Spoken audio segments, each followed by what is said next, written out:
gift of good study habits, while others hate studying. Helping a child with poor study skills benefits the parent, the teacher, and the struggling student. You can take a number of proactive steps to help your children develop better study habits and skills.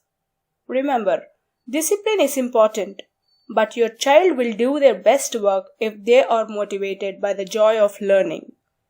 Number 1. Set up a reward system. We are wired to believe that our work should be rewarded. So make studying rewarding.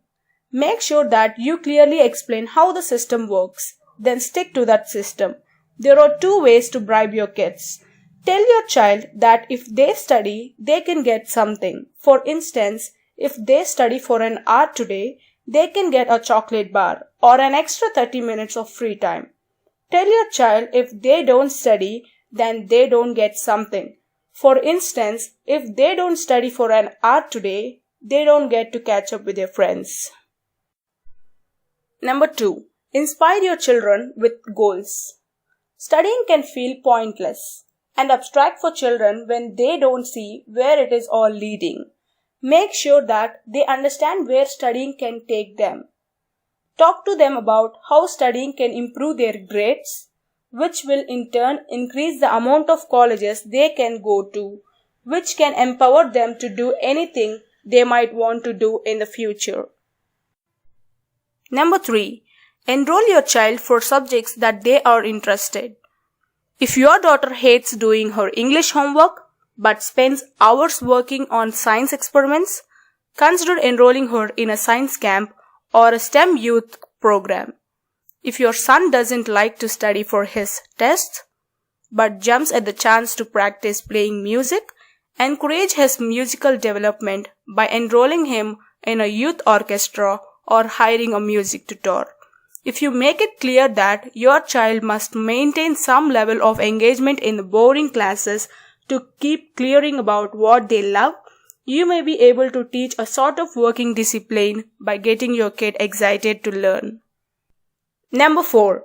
Teach your children to learn, not just to study.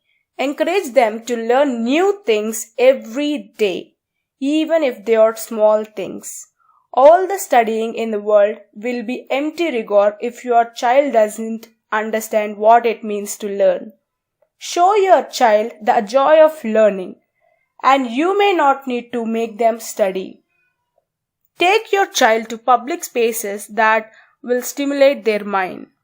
Take them to an air and space museum, a natural history museum, or an art museum. Take them to the library, to the zoo, or to a play. Take them somewhere that they will still be talking about in a week. Find interactive ways of your child to learn at home. Show them documentaries, give them educational games or give them books, ask them questions and teach them to question the world around them. Number 5.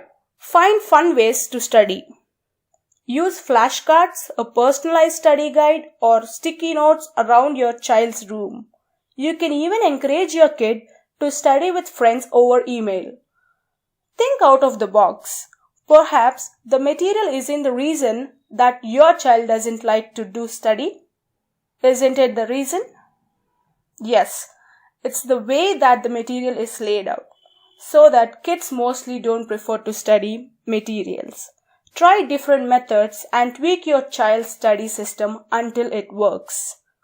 If your child wants to study in a particular way to make it fun, then do just that. If they don't mind or they simply don't want to study, it is still good to suggest ideas that might catch their attention. And that's it for this session. I'll be